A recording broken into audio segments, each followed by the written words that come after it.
सोमनाथ मंदिर के मामले को लेकर बुद्धिस्ट इंटरनेशनल नेटवर्क के द्वारा सोमनाथ मंदिर ट्रस्ट के ट्रस्टी चेयरमैन माननीय नरेंद्र मोदी इनको तथा भारत के प्रधानमंत्री नरेंद्र मोदी उन्हें एक लीगल नोटिस भेजी।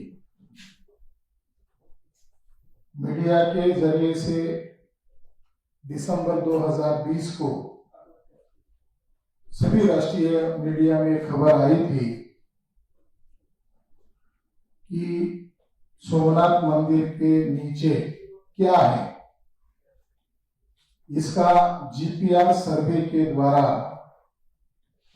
आईआईटी गांधीनगर के आर्कोलॉजिस्ट लोगों ने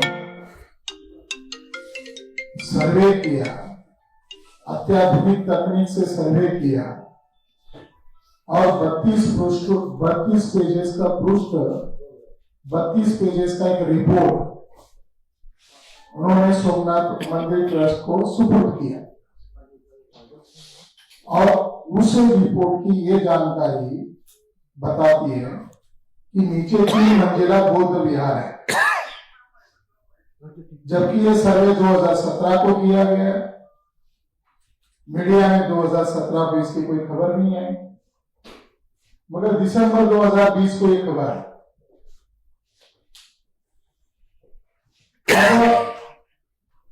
अत्याधुनिक टेक्नोलॉजी का सहारा लेकर ही काशी मथुरा में मस्जिदों में मंदिर ढूंढे जा रहे हैं। उसके लिए न्यायपालिका भी फास्ट एक्टिविटी कर रही है, एएसआई के लोग भी सक्रिय दिखाई दे रहे हैं और सरकार भी इंटरेस्टेड है। काशी मथुरा के मामले में कोर्ट ने निर्देश दिया कि जो आपने जीपीआर सर्वे किया है उसका रिपोर्ट कोर्ट में जल्द से जल्द दाखिल करें। तो न्यायपालिका इंटरेस्टेड है, एएसआई खुद उसके लिए पहल कर रही है, सरकार इंटरेस्टेड है। तो 2017 में जो जीपीआर सर्वे किया गया सोमनाथ मंदिर का, उसका रिपोर्ट रेडी है। उसके लिए जो लोकतांत्रिक संस्था है ASI, archaeological survey of India, वो क्यों पहल नहीं कर रही? नरेंद्र मोदी देश के प्रधानमंत्री है, भारत के बाहर जाते हैं तो बुद्ध के जय जयकार करते हैं, बुद्ध के नाम पर लंबे भाषण देते हैं, और इंडिया में आते ही बुद्ध को भूल क्यों जाते हैं? तो हमारा ये लीगल नोटिस के जरिए से ट्रस्टी चेयरमैन होने के नाते नरेंद्र मोदी को हमें जवाब देना होगा या कोर्ट में आकर जवाब देना होगा। और उसके नीचे 3 मंजिला बुद्ध विहार है तो उसके वो हिस्टोरिकल एविडेंस है, वो दुनिया विश्व धरोहर है, इतिहास को कड़ी जुड़ने वाली होगी, उसके अंदर ढेर सारे आर्कोलॉजिकल एविडेंसेस है, वो देना होगा। कल अभी गुजरात में खबर आई, यानी सरकार जो है और जो सरकारी संस्था है एएसआई या न्यायपालिका, वो इतिहास भारत के हमारे निवासी बहुजनों के इतिहास के साथ धोखेबाजी कर रही है।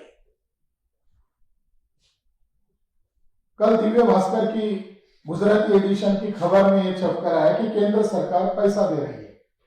धौलावीरा जो इंडस साइट है कच्छ भुज जिले में, धौलावीरा जो साइट है उसको केंद्र सरकार पैसा देना चाहती है। खबर में ये छापा गया जो गुजरात गवर्नमेंट के द्वारा कि वो सिंधु सरस्वती वैदिक सभ्यता, धौलावीरा ये सिंधु सरस्वती वैदिक सभ्यता है।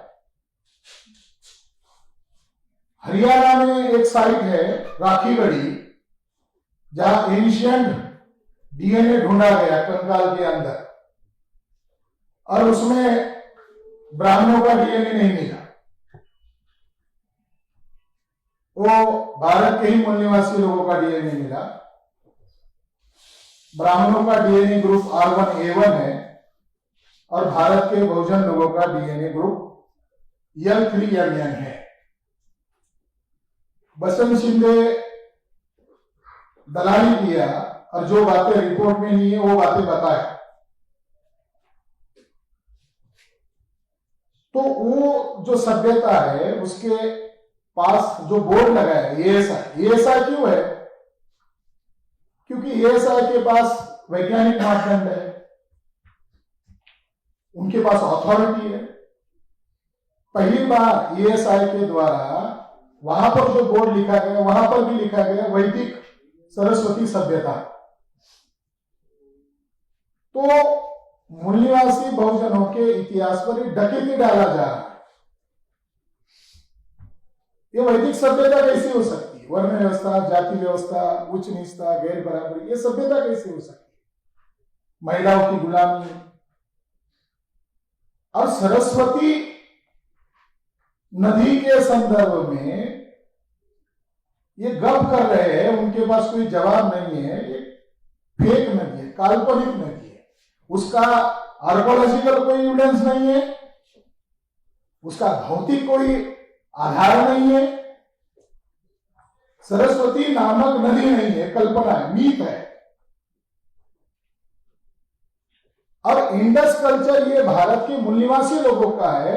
चाहे धवलावीरा एक्सकवेशन हुआ, चाहे राखीगढ़ी का एक्सकवेशन होने वाला है, कंकाल मिला है, मगर जो कुछ टीले की जो खुदाई हुई है वहां तो उनका कोई यज्ञ वेदी नहीं मिला, घोड़े के अवशेष नहीं मिला, और यही स्थिति है। तो एंशियंट साइट का विकृतीकरण करके ब्राह्मणों का वर्चस्व थोपने के लिए ब्राह्मणों को मूल निवासी घोषित किया जा रहा है, यह अतिक्रमण है। और दूसरी तरफ ये अभी गंभीर मामला है। ये किताब आरएसएस के सीताराम गोयल के द्वारा 2 हेलेंस में पब्लिश किया है, जिसका टाइटल है Hindu temples what happened to them.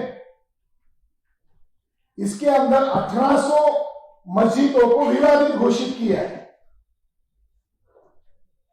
और 1800 मस्जिदों में मंदिर के अवशेष है या मंदिर है ऐसा दावा किया है।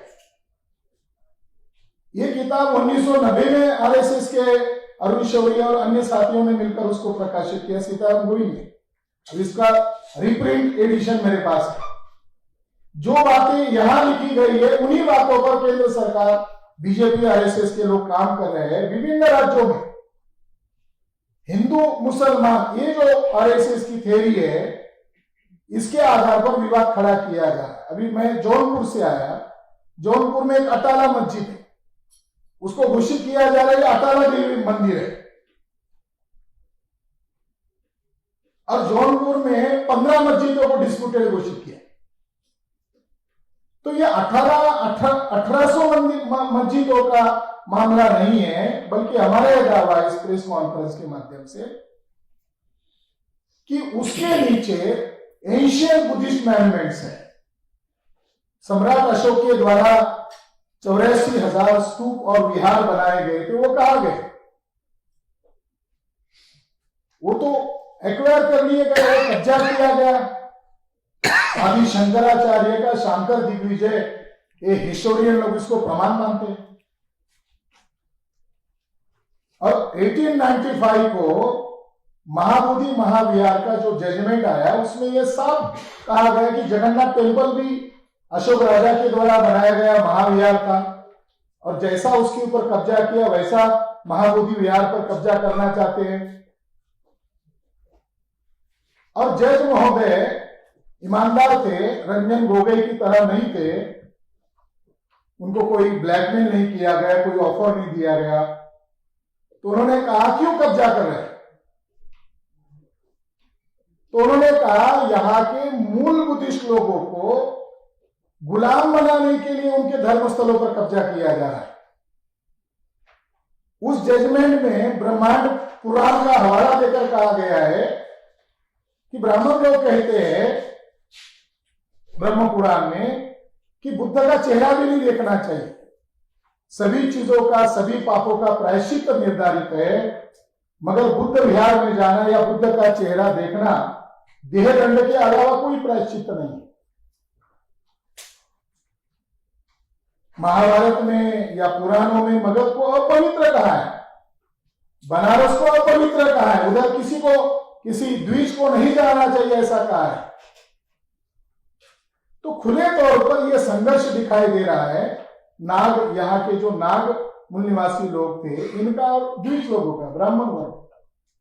तो ये जो 1800 मस्जिदों का मामला है ये देश की शांति व्यवस्था को खराब करने का मामला है और भारत के SC ST OBC के लोगों को प्रतिक्रिया के रूप में हिंदू बनाने का एक षड्यंत्र है। भारत में हिंदू मुसलमान ये लड़ाई फेक लड़ाई है। जब भारत में इस्लाम दाखिल नहीं हुआ था तो भारत के लोग कौन थे? ये जो वर्तमान मुसलमान ये पहले कौन थे? अल बरूनी एक बड़ा हिस्टोरियन है, वो इंडिया में आए थे। अरबी रिकॉर्ड में उनका दुनिया में और इंडिया की हिस्ट्री में महत्वपूर्ण रोल है।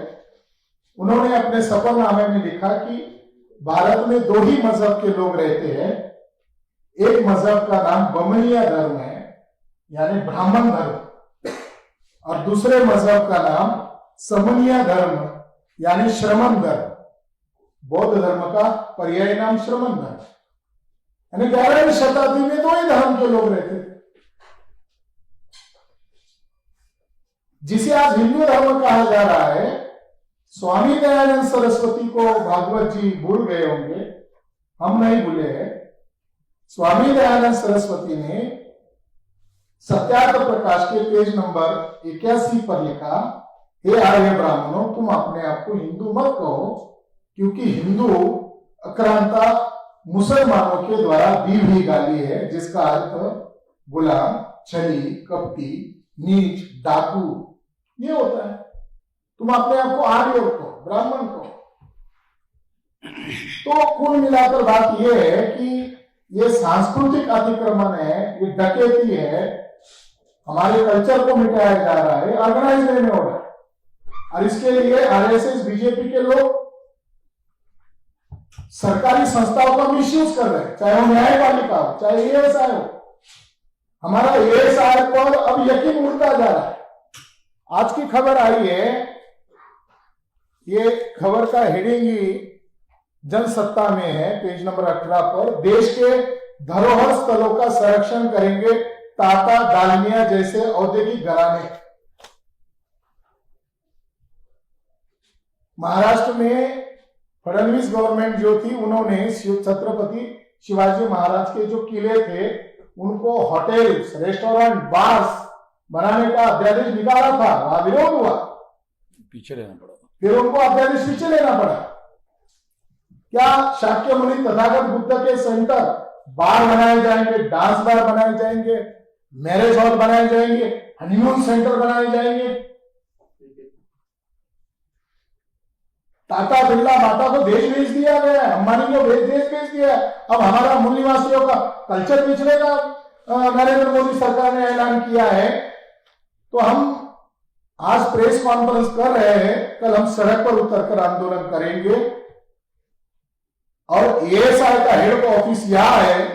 हम लाखों की संख्या में सड़क पर उतरकर अब तक दिसंबर भारी संख्या में हम ASI के मुख्यालय पर भी आएंगे और तमाम भारत के अंदर 31 राज्यों में 550 जिलों में हम इसका विरोध करते हैं।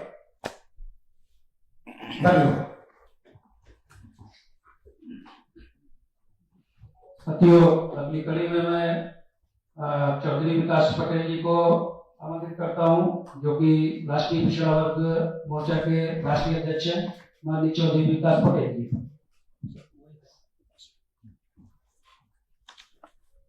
धन्यवाद। हेलो हेलो, धन्यवाद। पत्रकार बंधुओं, अभी प्रोफेसर विलास खराग जी ने जो बातें उठाई, सारी की सारी बहुत ही महत्वपूर्ण और मौलिक बातें हैं। इस देश की जो गौरवशाली विरासत है, इस देश का जो गौरवशाली इतिहास है, उसको मिटाने की कोशिश देश में लंबे समय से चल रही है, उसको दबाने की कोशिश चल रही है। देश के प्रधानमंत्री नरेंद्र मोदी जी जब विदेश में जाते हैं तो तथागत बुद्ध और सम्राट अशोक के देश से आए हैं ऐसा बोलते हैं और लंबा चौड़ा भाषण भी करते हैं तथागत बुद्ध और सम्राट अशोक पर। लेकिन भारत के अंदर जो सम्राट अशोक, तथागत बुद्ध, राजा प्रसेनजित और तमाम जो बुद्धिस्ट कल्चर के राजा हुए, उनके द्वारा जो स्मारक बनाए गए, उनके द्वारा जो बौद्ध विहार बनाए गए, उनके द्वारा जो स्तूप बनाए गए, उसको खत्म करने का काम भी किया जा रहा है। अभी सोमनाथ मंदिर का जो मामला खड़ा किया गया है, तो सोमनाथ मंदिर के नीचे 3 मंजिला बौद्ध गुफाएं और बौद्ध विहार है, ऐसा मीडिया में खबरें छप करके आए। लेकिन सोमनाथ मंदिर के नीचे जब बौद्ध गुफाएं और बौद्ध विहार निकली तो उस पर सरकार भी चुप है, एसआई भी चुप है और सभी लोग चुप है। लेकिन 1800 मस्जिदों के नीचे मंदिर है, ये मुद्दा लगातार खड़ा किया जा रहा है, एक के बाद एक, एक के बाद एक, एक के बाद एक। पहले अयोध्या का मुद्दा था और उसके बाद में कानून आ गया कि ये आखिरी मुद्दा है, इसके बाद कोई ऐसा मुद्दा नहीं खड़ा किया जाएगा। लेकिन फिर भी अभी काशी मथुरा का नया मामला आ गया, उत्तर प्रदेश के जौनपुर में अटाला मस्जिद का मामला आ गया और 1800 की लिस्ट पूरे भारत में है। तो आरएसएस हो, बीजेपी हो, बजरंग दल हो, विश्व हिंदू परिषद हो, ये जो तमाम संगठन है जो इस प्रकार का काम कर रहे हैं, वो क्यों कर रहे हैं? वो इसलिए कर रहे हैं कि इस देश में जो ब्राह्मण है वो अल्पसंख्यक है 3.5% और 3.5% लोग लोकतंत्र में अपने वोट से गांव में सरपंच का चुनाव नहीं जीत सकते। अगर उन्हें प्रधानमंत्री बनाना है तो उसके लिए उन्हें जन समर्थन चाहिए। तो जन समर्थन वो ओबीसी के लिए कोई काम ऐसा तो कर नहीं रहे, ओबीसी उनको जन समर्थन दे। एससी के लिए, एसटी के लिए या देश में किसान, मजदूर, नौजवान, महिला, इनके लिए ऐसा कोई काम नहीं कर रहे हैं, उनको बड़े पैमाने पर जन समर्थन मिले। तो इसलिए वो देश में हिंदू और मुसलमान का विवाद खड़ा करके जन समर्थन हासिल करना चाहते हैं और इसके लिए लगातार कोशिश चल रही है। और इसमें जो सबसे बड़ा नुकसान हो रहा है वो ओबीसी समाज के लोगों को हो रहा है। ओबीसी समाज के लोगों को दोनों प्रकार से इसका नुकसान हो रहा है। एक तो जो तथागत बुद्ध की, सम्राट अशोक की जो गौरवशाली विरासत है, वो हमारी गौरवशाली विरासत है, उस विरासत को छुपाया जा रहा है, उस विरासत को दबाया जा रहा है, उसको खत्म करने की कोशिश की जा रही है। ये बहुत बड़ा हमारा नुकसान है। और इससे भी बड़ा नुकसान और भी है कि जो संवैधानिक हक अधिकार हमको मिले भारतीय संविधान में, तो जब मंदिर और मस्जिद का मामला खड़ा हो जाता है तो जो संवैधानिक अधिकार है वो मामला हवा में उड़ जाता है। जैसे जब 90-92 में मंडल कमीशन का मामला चल रहा था तो बाबरी मस्जिद और राम जन्मभूमि का मामला खड़ा कर करके उस मामले को दबा दिया गया और मंडल कमीशन केवल आंशिक रूप से लागू हुआ, पूरी तरीके से मंडल कमीशन अभी तक भी लागू नहीं हुआ। मंडल कमीशन की 90 में केवल एक सिफारिश लागू हुई और बाद में एक सिफारिश और लागू हुई। अभी तक केवल 2 सिफारिश मंडल कमीशन की लागू हुई, बाकी का सारा मंडल कमीशन लागू नहीं हुआ। ऊपर से क्रीमी लेयर भी लगा दिया गया और इसका नतीजा यह रहा कि भारत सरकार का कार्मिक मंत्रालय यह कहता है कि 79.2% क्लास 1, क्लास 2 की सर्विसेज में ब्राह्मण और कस्सम ऊंची जाति के लोगों का कब्जा है। तो ये क्यों है? क्योंकि मंडल कमीशन के साथ धोखाधड़ी हुई, मगर इस धोखाधड़ी को ओबीसी समझ भी नहीं पाया। क्यों नहीं समझ पाया? क्योंकि उस समय ओबीसी बाबरी मस्जिद और राम जन्मभूमि की लड़ाई लड़ने में व्यस्त था, इसलिए वो पाया और उसका नुकसान हो। जो लोग बाबरी मस्जिद और राम जन्मभूमि की लड़ाई लड़ रहे थे, जब राम मंदिर का ट्रस्ट बना तो कम से कम उनको उसमें जगह देनी चाहिए थी, मगर एक भी ओबीसी को राम मंदिर के ट्रस्ट में जगह नहीं दिया। विनय कटियार, कल्याण सिंह, उमा भारती, प्रवीण तोगड़िया, जो बड़े बड़े चेहरे थे मंदिर आंदोलन के, शिलान्यास तक में बुलाया नहीं, किसी को जगह नहीं दिया और सारे के सारे चुप इसलिए है कि सुप्रीम कोर्ट ने कहा कि मंदिर तो वहां बनेगा, लेकिन बाबरी मस्जिद गिराना गलत था। तो जिनका नाम गिराने में है, अगर वो ज्यादा बोलेंगे कि हमको ट्रस्ट में जगह दो, हमको राजनीति में सक्रिय करो, तो बाबरी मस्जिद वाले केस में ही सरकार उनको अंदर डालने का काम कर देगी। इसलिए डरे हुए हैं और चुप है। तो ओबीसी का इस्तेमाल हो रहा है हिंदू और मुसलमान के नाम पर। वास्तविक जो ओबीसी का प्राचीन कल्चर है वो हिंदू का कल्चर नहीं है, ब्राह्मणों का कल्चर नहीं है, वो बुद्धिज्म का कल्चर है। मगर इसको दबाया गया और जो बुद्धिज्म का हर कल्चर था उसका ब्राह्मणीकरण किया गया और ब्राह्मणीकरण करके हर चीज ब्राह्मणों ने अपने हिसाब से हमारे लोगों के ऊपर थोपने का काम किया और उसकी वजह से ये सारी चीजें हो रही। इसलिए इस बात को अब समझने की जरूरत है। 90-92 में बाबरी मस्जिद का मामला खड़ा करके ओबीसी की लड़ाई को कमजोर किया गया। आज जब देश भर में जाति आधारित जनगणना और संख्या के अनुपात में हिस्सेदारी की लड़ाई बहुत ज्यादा तेजी से आगे बढ़ रही है, तो आज उसको दबाने के लिए फिर काशी मथुरा जैसे विवाद खड़ा किए जा रहे हैं, अटाला मस्जिद जैसे विवाद खड़े किए जा रहे हैं। इसलिए इसको रोकना पड़ेगा, क्योंकि इसमें हमारा नुकसान हो रहा है, ओबीसी समाज का सबसे ज्यादा नुकसान हो रहा है और केवल ओबीसी का नहीं, एससी एसटी का भी नुकसान हो रहा है, किसान, मजदूर, नौजवान, महिला, सबका नुकसान हो रहा है। क्योंकि जब हिंदू मुसलमान के मुद्दे खड़े होते हैं तो जो आम मुद्दे हैं, आम जनता के जो मुद्दे हैं वो हवा में उड़ जाते हैं और धार्मिक ध्रुवीकरण के नाम पर चुनाव होते हैं और उससे जो ब्राह्मणों की पार्टियां हैं, कांग्रेस, बीजेपी, उनको धार्मिक ध्रुवीकरण का फायदा होता है और समाज को नुकसान होता है।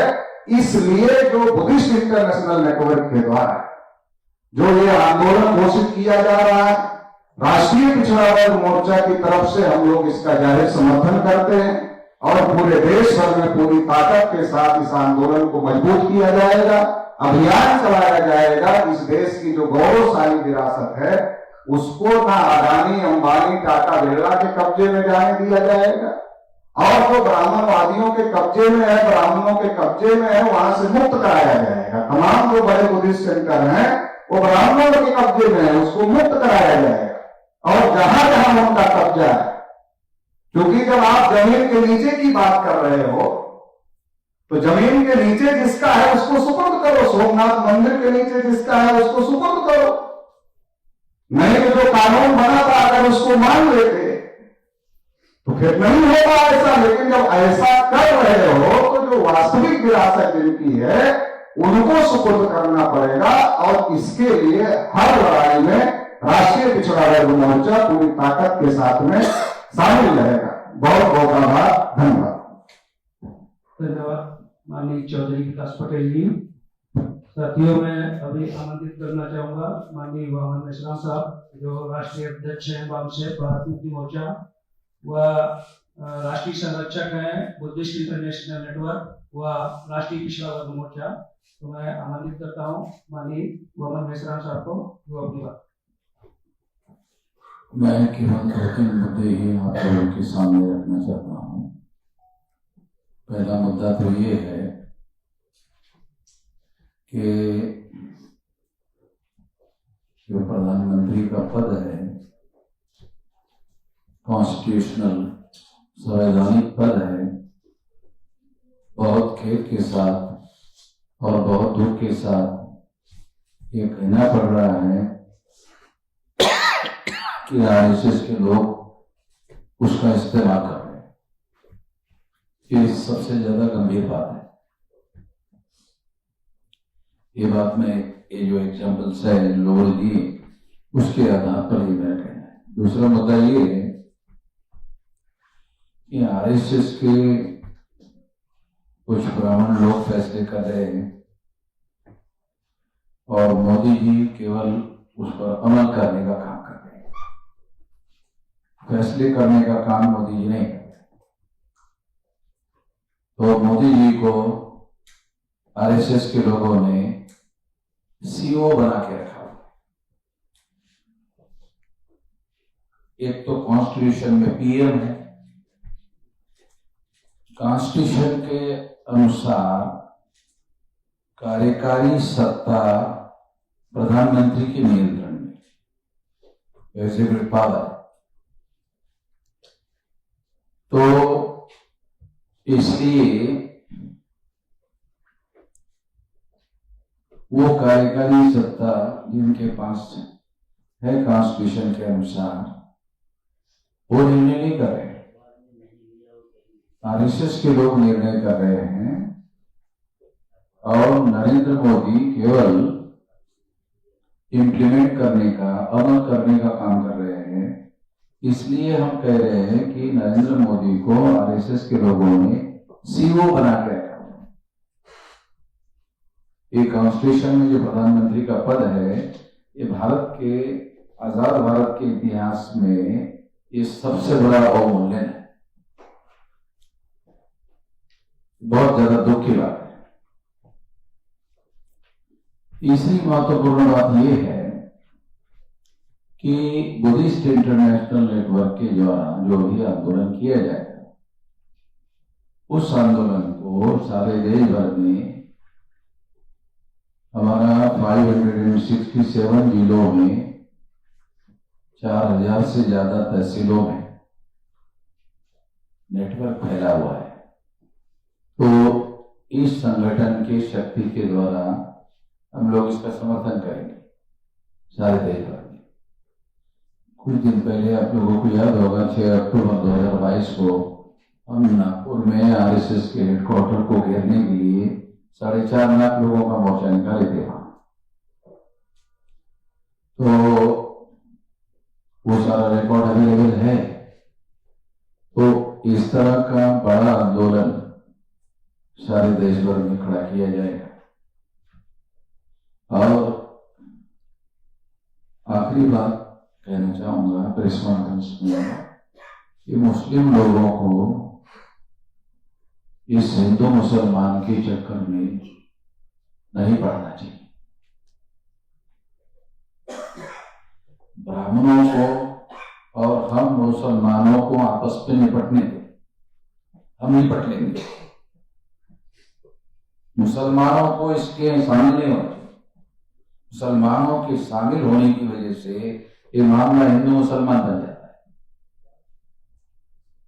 और जो SC OBC के लोग हैं, हजारों सालों के इग्नोरेंट लोग हैं, तो धार्मिक भावनाओं के वशीभूत जो है, क्योंकि वो मुसलमानों के साइड में खड़े नहीं हो सकते, इसलिए वो मुस्लिम के विरोध में जो भी पक्ष होता है उसके साइड में खड़े हो जाते हैं इग्नोरेंस की वजह से।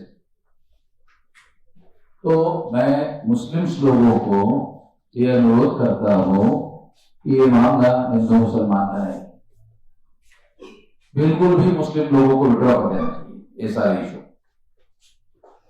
क्योंकि इस संबंध में अगर कोई इंक्रोचमेंट मुस्लिम्स लोगों के द्वारा हुआ है तो ये बात की बात है, उसके पहले ब्राह्मणों का इंक्रोचमेंट है। अगर हम हिस्टोरिकल बहुत ज्यादा बारीकी से अध्ययन करने की कोशिश करें तो पुष्यमित्र शुंग के द्वारा सम्राट बृहदत्त मौर्य की हत्या करने के बाद पुष्यमित्र शुंग के द्वारा, ये जो ब्राह्मण व्यक्ति था, उसके द्वारा सम्राट बृहदत्त मौर्य जो मौर्य खानदान का आखिरी राजा था, उसकी हत्या करने के बाद ये सारा मामला देश में खड़ा किया गया। ये हिस्टोरिकल सारी बातें सारी अवेलेबल है। और कई 100 साल के बाद रामायण, कई 100 साल के बाद में महाभारत लिखा गया है। ये सारे डॉक्यूमेंट्री एविडेंस है, पुरातात्विक एविडेंस है। उसको प्राचीन प्राचीन प्राचीन प्राचीन प्राचीन, ब्राह्मण लोग क्या कहते हैं? प्राचीन प्राचीन प्राचीन। अरे कितने प्राचीन भाई, जब तुम आए ही नहीं थे उसके पहले रामायण लिख दिया क्या है? अजीब किस्म की बात है। तुम जब भारत में विदेश से आए ही नहीं, यूरेशिया से, तब तुमने रामायण लिख दिया, तब तुमने महाभारत लिख दिया। कहा चलेगा? तुम जब यहाँ आए थे ही नहीं, थे ही नहीं यहाँ। तो ये बातें अब दूसरे लोगों को शायद समझ में नहीं आती होगी, मगर हम लोगों को ये बात हिस्टोरिकल डॉक्यूमेंट के आधार पर समझ में आती है और सबूतों के आधार पर हम ये बातें कह रहे हैं। इसलिए इन मुद्दों पर हम आने वाले समय में बहुत बड़ा देशव्यापी आंदोलन खड़ा करेंगे। तो हिंदू मुसलमान होगा ही, तो ब्राह्मणों में और मूल्यवासियों के बीच में झगड़ा होगा। अगर ब्राह्मणों में और मूल्यवासियों के बीच में झगड़ा होगा तो मामला हिंदू मुसलमान का होगा ही नहीं। जब हिंदू मुसलमान का होगा ही नहीं तो इसमें जो SC ST OBC और तमाम जो लोग हैं वो उनके समर्थन में आने का सवाल ही नहीं। तो ये हम लोग समझ रहे हैं। दूसरी महत्वपूर्ण बात जो है वो कि यहाँ इस देश में जो जिसे क्षत्रिय वर्ण के लोग कहा जाता है, अगर हम उसका बारीकी से अध्ययन करें तो ये मौलिक रूप से जो क्षत्रिय भारत में ये तो नाग लोग हैं। इसके भी सारे एविडेंस मिल रहे हैं। और अभी जो क्षत्रिय वर्ण के लोग हैं, बिहार के लोगों को ये बात, जो क्षत्रिय वर्ण के लोग हैं उनको समझ में आ रहा है ये हमारे पुरखे तो नाग है। नाग मतलब सांप नहीं, नागवंशी लोग हैं। राजस्थान के राजपूत लोगों ने इस बात को समझने की कोशिश की। ऐसे तमाम जगह पर अब क्षत्रिय लोगों को ये बात समझ में आ रही है।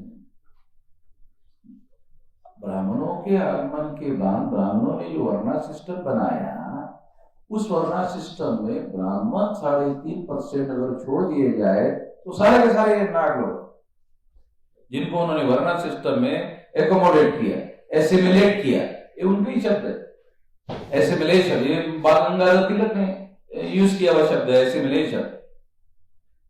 वो एसिमिलेट करके उन्होंने वर्णा सिस्टम में ब्राह्मण छोड़कर क्षत्रिय, वैश्य, शूद्र ये सारा बनाया।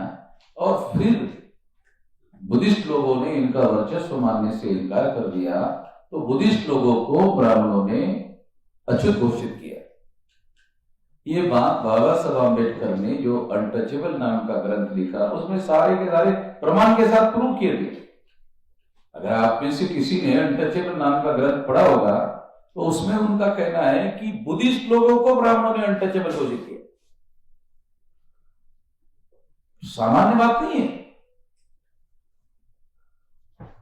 तो इसलिए ये जो कह रहे हैं, तो जो 1800 मंदिर जो है वो है, मस्जिदों का रेफरेंस देकर के कहा, मैं दावे के साथ कहता हूं इसके पहले भी ये इवन अयोध्या में जो खुदाई हुई, ऐसे समय में खुदाई, जब ये बीमारी सारे देश भर में फैली थी, जब कोरोना फैली थी उस समय वो खुदाई कर रहे थे और केवल सरकार देख रही थी और किसी मीडिया वालों को वहां खुदाई में क्या मिल रहा है वो देखने के लिए अलाउ नहीं था, वहां आने के लिए अलाउ नहीं था।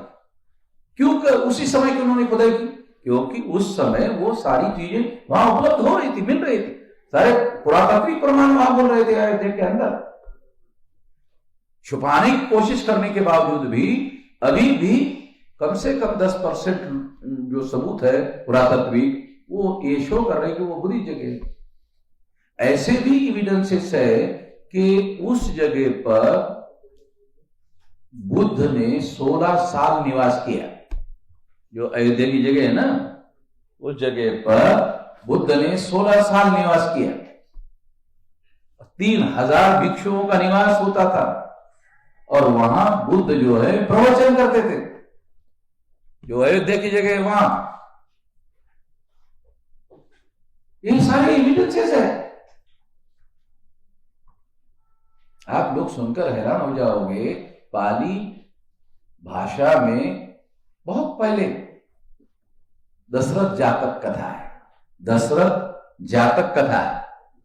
दशरथ जातक कथा में बोधिसत्व राम है। पुष्यमित्र शुंग के द्वारा सम्राट बृहदत्त मौर्य की हत्या करने के बाद दशरथ जातक से बोधिसत्व राम को उठाकर रामायण लिखा, तो चोरी है। ये आरएसएस के लोगों को, आरएसएस के ब्राह्मणों को जो अपने को बहुत पंडित मानते हैं, मैं चुनौती देता हूं उनके पांडित्य को। कितनी औकात है देखते हैं। आ जाओ सामने, हमें कितने तुम्हारे पास सबूत है? केवल मीडिया का सहारा लेकर झूठ का डेली प्रोपेगेंडा करते रहते हैं। आम आदमी जो सबूत वेरीफाई नहीं कर सकता, अरे ये बातें जो सबूतों को वेरीफाई कर सकते हैं उनके सामने उठाओ तो माना जाएगा तुम लोगों की कितनी औकात है। तो मैं ये जो कह रहे हैं, ये एक मुद्दा उठा रहे हैं गुजरात का, तो मैं इनको अनुरोध करना चाहता हूं, ये सारे मुद्दों को क्लब करके ये मामला राष्ट्रीय स्तर पर उठाया जाए। एक दो मामला नहीं है, सारे के सारे जमीन के नीचे खोदोगे, ये जमीन के ऊपर से चलते चलते आने वाले लोग, इनका जमीन के नीचे क्या मिलेगा? तो हमारा है।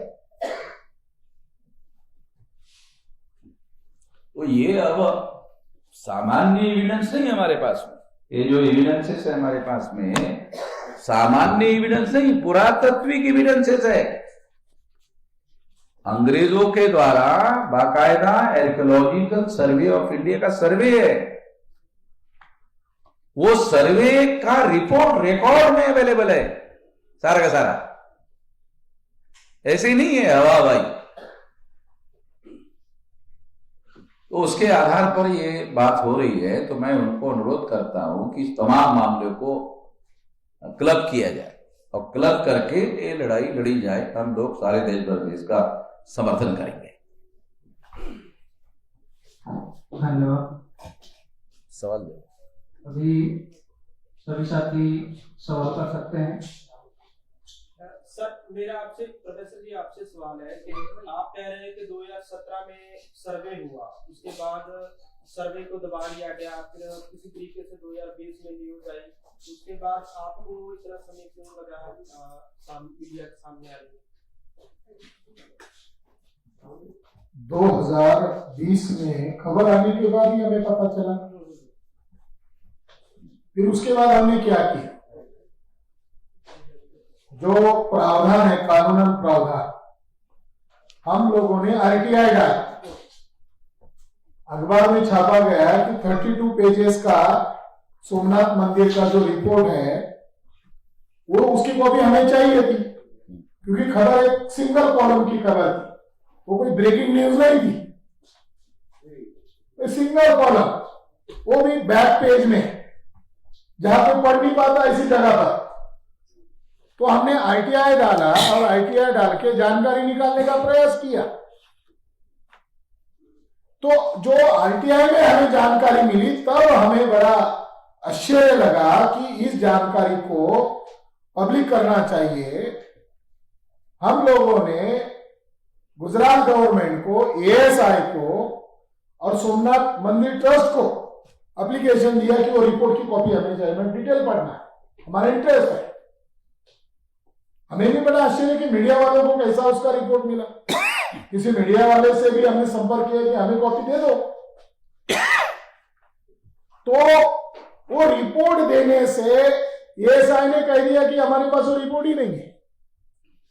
बड़ा आश्चर्यजनक बात है कि सोमनाथ मंदिर का हिस्ट्री बता कर तो इतने बार आक्रमण हुआ, इतने बार लूटा गया, इतना सोना लूटा गया, ये जो थ्योरी बता कर तो लोगों का दिमाग खराब किया गया था। ये रिपोर्ट सार्वजनिक होने से उनका सारा जो काल्पनिक इतिहास है वो मिट्टी में मिलने वाला था। एएसआई ने जवाब दिया हमारे पास नहीं है, वो गांधीनगर आईआईटी के पास है। गांधीनगर आईआईटी को पूछा, उन्होंने भी देने से मना किया। तो आईटीआई के जरिए से हम अपील में गए कि उनको बंधन करे थे, सार्वजनिक करना चाहिए, देना चाहिए। तो यहां का जो आयुक्त है, केंद्रीय आईटीआई का जो आयुक्त है, उसने ऑर्डर निकाला कि इनको देना चाहिए। तो उन्होंने जवाब दिया कि वो हमने सुपुर्द कर दिया है और उसकी कॉपी हमें दी। हमें चाहिए था, उन्होंने कहा हमने ट्रस्ट को सुपुर्द किया है। और जो केंद्रीय आयुक्त है ITI का, उसने भी बाद में उन्हीं लोगों का समर्थन किया और यह दलील दिया गया कि सोमनाथ ट्रस्ट के ऊपर यह बंधनकारक नहीं है कि वो रिपोर्ट दिया जाए, वो बंधनकारक नहीं है। तो सोमनाथ मंदिर ट्रस्ट का प्रमुख नरेंद्र मोदी है, ये नरेंद्र मोदी के इशारे पर यह काम चल रहा है। हमने अपील में उनको आर्गुमेंट किया कि गांधीनगर IIT जो है वो सेंट्रल एम्प्लॉय है और उनको टैक्स पेयर लोग पेमेंट देते हैं, उनको बंधनकारक है। तो जानकारी में ये बात सामने आई कि ये जानकारी, ये रिपोर्ट वो लीक करना नहीं चाहते नरेंद्र मोदी, ट्रस्टी चेयरमैन। और ये जो संस्था है ESI इससे पूर्ण नंगी हो जाती है।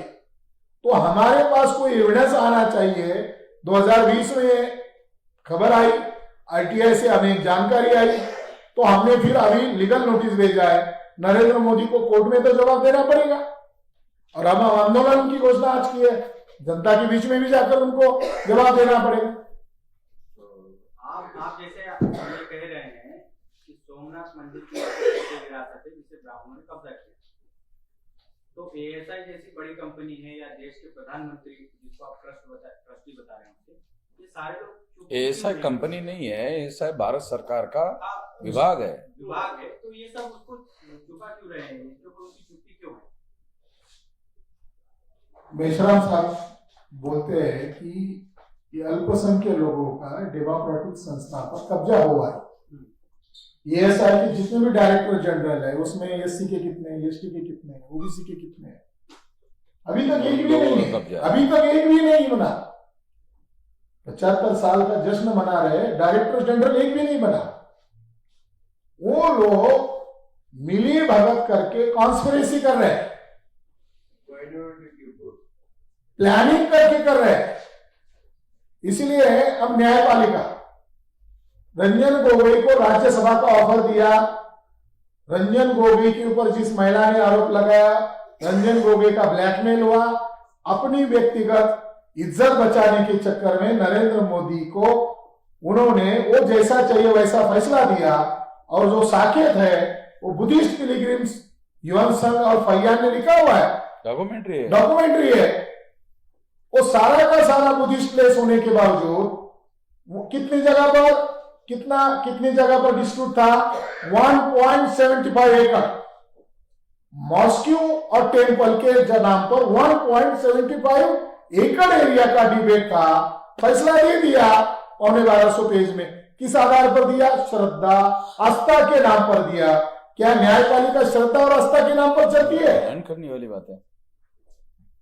दूसरी खतरनाक बात, इस जजमेंट को सुप्रीम कोर्ट का वो जज जिसने अपने आप को भेज दिया, ऐसे जजमेंट को हम न्यायिक फैसला नहीं मानते।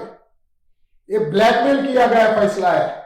उस जजमेंट से बहुत बड़ा परिणाम देश में भविष्य में आने वाला है, इसलिए तो हमें लड़ना पड़ रहा है। उस जजमेंट का दूसरा ड्रॉबैक्स ये है, उसने कहा यही पैदा हुए, ये आस्था और श्रद्धा का मामला है। हिस्टोरियन कहते हैं राम कृष्ण शिव ये माइथोलॉजिकल कैरेक्टर है, मगर सुप्रीम कोर्ट का जज कह रहा नहीं, यही पैदा हुए। पुराण जब लिखे गए, ब्राह्मणों ने पुराण लिखे, पुराणों में राम कृष्ण और ये लोग ये ब्राह्मणों के लिखे हुए पुराण। तो ब्राह्मणों ने जो पुराण लिखे वो सारे काल्पनिक है, उन्होंने अपने हिसाब से लिखे। प्रोफेसर ज्ञान की जिस तरह से सुप्रीम कोर्ट मतलब उदाहरण करने के लिए ASI को, ठीक है, तो ये भी करना सोमनाथ मंदिर हमारी वही तो कहना है। आप एक दो का बात, मैंने जो कहा एक दो का मुद्दा नहीं है। ये किताब कह रहा है 1800, तो अभी तो एक दो तुम्हारी चर्चा में आया हुआ है, ये 1800 आने वाली है चर्चा में। इसके पहले की वो एक एक करके 1800 चर्चा में लाया, हम खुद एक साथ 1800 लाते हैं। ये सारे के सारे 1800 की खुदाई करो नीचे, और जो है वो हैंडओवर करो उनको, ये खत्म करो इसका पॉलिटिकलाइजेशन जो है, इससे हमारे देश का बहुत भारी नुकसान हो रहा है। सुप्रीम कोर्ट को देखना चाहिए इसको, जो मतलब कहीं पे हाँ, वो आप कह रहे देखना चाहिए, ऐसा बहुत सारे लोग कह रहे देखना चाहिए। देखना चाहिए, मतलब कि फॉर्मूला सुप्रीम कोर्ट का है, सुप्रीम कोर्ट को देखना चाहिए। हाँ, देखना चाहिए, मैं भी कह रहा हूँ, आपका भी यकीन है। आपने इश्यू रेज किया, हम लोगों ने सुन ली, हाँ, ये हम लोग की जो काम है वो तो हम करेंगे, लेकिन ध्यान रखिए कि जिस तरह से सुप्रीम कोर्ट पीछे पड़े थ्रू ASI, तो why it is not here. अभी हम लोग भी उसमें पार्टी बनेंगे, तो हम अपना दस्तावेज रखेंगे वहां, जैसे मुस्लिम और ब्राह्मणों के बीच में चल रहा है ना, तो हम लोग हस्तक्षेप याचिका दाखिल करेंगे। ASI तो वो तो भारत सरकार का जो कहना है, RSS का पक्ष ले रही है भारत सरकार। सुप्रीम कोर्ट ASI को डायरेक्शन दे रहा है, भारत सरकार नहीं दे रहा है। हाँ, सुप्रीम कोर्ट सोमनाथ मंदिर को भी डायरेक्शन वो इसलिए दे रहा है, ये आपको मालूम होना चाहिए, ये सारे देश का केवल मामला नहीं बन रहा है, इससे मामला इंटरनेशनल भी बनता है। इस वजह से उनके सामने ये समस्या होती है कि सवाल इंटरनेशनल लेवल पर खड़े होते हैं, तो उनको ये शो करना है सुप्रीम कोर्ट कर रहे हैं, हम थोड़ी कर रहे, हम भाजपा नहीं कर रहे, हम RSS नहीं कर रहे, ये सुप्रीम कोर्ट कर रहा है। तो वो सुप्रीम कोर्ट का सहारा लेकर के कर रहे हैं, ताकि दुनिया वालों को कल मान लो अमेरिका में न्यूयॉर्क में प्रेस कॉन्फ्रेंस हो, वैसे तो ये बीजेपी की या RSS के लोगों की मोदी को सलाह है कि प्रेस कॉन्फ्रेंस मत लेना, आपको जो कहते रहता है तो वो बोलते जाओ, जितना हम लिख कर देते हैं उतना बोलते जाओ। तो मैं इस बात से पूरी तरह से वाकिफ हूं कि ये लोग जो है नरेंद्र मोदी का एक काम के लिए इस्तेमाल कर रहे हैं, मगर शो ऐसा कर रहे हैं कि एक OBC को हमने देश का प्रधानमंत्री बनाया। तो वो इसलिए शो कर रहे हैं क्योंकि 52% लोग जो अभी 63 या 64% बिहार में निकले हैं, वो गिनती करने के लिए भी तैयार नहीं है। क्यों? क्योंकि फैसले अगर मोदी जी करते तो OBC की गिनती करते सारे देश भर में, वो गिनती नहीं कर रहे। पॉलिटिकल इश्यू तो आई गए, ये पॉलिटिकल इशू है। देखो, ब्राह्मणों की संख्या 3.5% है, रूलिंग पार्टी भी ब्राह्मणों की, अपोजिशन पार्टी भी ब्राह्मणों की, कांग्रेस जाती है तो बीजेपी आती है, बीजेपी जाती है तो कांग्रेस आती है। ये तो इस वजह से हो रहा है ना, हिंदू मुसलमान हिंदू मुसलमान हिंदू मुसलमान हिंदू मुसलमान हिंदू मुसलमान करने की वजह से तो केवल 2 पार्टी को बेनिफिट होता है, तो कांग्रेस को होता है तो बीजेपी को होता है। ये तो पॉलिटिकल इश्यू है ना। इससे क्या होता है कि जो हिंदू मुसलमान का जब इश्यू बनता है तो SC ST OBC नहीं रहता है, वो हिंदू बन जाता है, उसको बना दिया जाता है इस तरह से, और फिर उसके आधार पर जो लोग चुनकर जाते हैं, फिर उनके आधार पर फैसले होते हैं। अगर SC ST OBC के लोग नरेंद्र मोदी को कहे कि भाई SC ST OBC को मुद्दा आधारित कोई फैसला किया जाए, तो नहीं, तो हम तो हिंदुओं की पार्टी है, हमारी तो हिंदुओं की सरकार है, हिंदू के लिए आपको कुछ चाहिए तो बोलो, हिंदू मंदिरों के लिए आपको कुछ चाहिए तो बोलो। इन लोगों को जो कॉन्स्टिट्यूशनल प्रोटेक्शन दिया हुआ है उसके लिए तो कुछ कर नहीं रहे। और इधर कुछ पूछना है? आपने कहा था कि वेद पुराण जो है ब्राह्मणों ने बैठ के अपनी मर्जी से लिखी है, लेकिन इंटरनेशनल इट इज प्रूव्ड कि Veda is the oldest literal document available. और आप कह रहे हो कि ये जो प्राचीन में कुछ मैंने कह रहा, काशी जो है one of the oldest city in the world, internationally proved है। तो आप कह रहे हो वेद पुराण ब्राह्मण चाय पीते हुए बैठ के अपने मर्जी से लिख रहे हैं, ये कह रहे हो आप थोड़ा पीछे बैठे हुए हैं और थोड़ा आगे आ जाते तो ज्यादा बेहतर होता, और आपको पता चलता कि मैंने वेद शब्द यूज नहीं किया, पुराण शब्द यूज में। इतिहास को बड़ी बात ही जानता हूं मैं, वेद के बारे में नहीं बोल रहा हूं, आप मिक्स मत करो। हाँ, पुराण उसी डाल के किसने कहा? कोई है एविडेंस? हमारे पास तो है। दो चीजों को मिक्स मत करो। वेद पुराण, पुराण अलग चीज है और वेद अलग चीज है। ये भी तो हिंदुओं का ही है। हाँ? हिंदुओं का ही तो वेद भी। हिंदू शब्द कब आया भारत में और वेद का निर्माण कब हुआ? चलो ब्राह्मण, अब आप पत्रकार हैं, आप तो जानते हैं ना। चलो ब्राह्मणों का ये जो आक्रांता मुसलमान भारत में आए, उसके आने के बाद हिंदू शब्द आया, ऐसा दयानंद सरस्वती खुद ही कहते, ठीक है, रिकॉर्ड में कहते हैं और हिस्टोरिकल भी है। ऐसा कोई हिंदू शब्द मुसलमान आक्रांता भारत में आने के पहले वजूद में नहीं। और अगर ये मुसलमान 11वीं 12वीं सदी के आसपास या 7वीं 8वीं सदी के आसपास अगर ये शब्द आया है, अगर ये मानते हैं, तो आप इसको वेदकालीन क्यों बता रहे हो? आपको मालूम है, ऐसा नहीं कि आपको मालूम नहीं, आपको मालूम है उस समय दूसरा शब्द यूज था।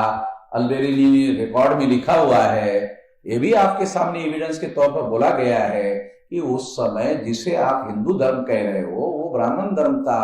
अगर ब्राह्मणों को अपने ही धर्म का नाम ब्राह्मण धर्म प्रचार करने में कोई दिक्कत है तो हम मदद करने के लिए तैयार है ना उनको, कि आप ब्राह्मण का ब्राह्मण धर्म के नाम पर प्रचार करो। चुप क्यों रहे हो हिंदू के नाम पर? आप खुद ही कहते हो कि मुसलमानों की कोई बात हमें मंजूर नहीं है, तो मुसलमानों का दिया हुआ हिंदू शब्द क्यों मंजूर है? ये भी इतिहास है कि कई हिंदुओं को बुद्धिस्ट कन्वर्ट किया गया है, ये सब आप बता रहे हो। ब्राह्मणों को, हिंदुओं को, हिंदू ब्राह्मण ही हिंदू तो थे नहीं, ब्राह्मणों को कन्वर्ट करके बुद्धिस्ट। जब हिंदू उस समय था ही नहीं मान्यवर, तो हिंदुओं को कन्वर्ट किया बुद्धिज्म में, क्या बोल रहे हो? ब्राह्मण अब तो हिंदू मान नहीं रहे, चलो हिंदू नहीं थे, ब्राह्मण तो थे, उनको कन्वर्ट किया गया, ये भी इतिहास में है।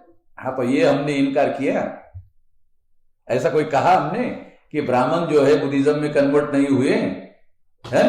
हमने कब कहा? ऐसे कहा किसी स्टैंडर्ड? ऐसा तो कहा ही नहीं। हाँ, आप उस समय के ब्राह्मणों को हिंदू आज का शब्द यूज कर रहे हो, ये तो जरा ज्यादा सोची समझी बात है। तो आप ऐसा मत करो, आप तो पत्रकार है ना, शयानी आदमी है आप अक्लमंद आदमी है। हिंदू शब्द नहीं है, ब्राह्मण यूज कर रहे हैं। हाँ, ये करिए, और इसके लिए मैं ब्राह्मणों की मदद करने के लिए तैयार हूं कि आप अपने धर्म का ब्राह्मण धर्म के नाम पर प्रचार करो।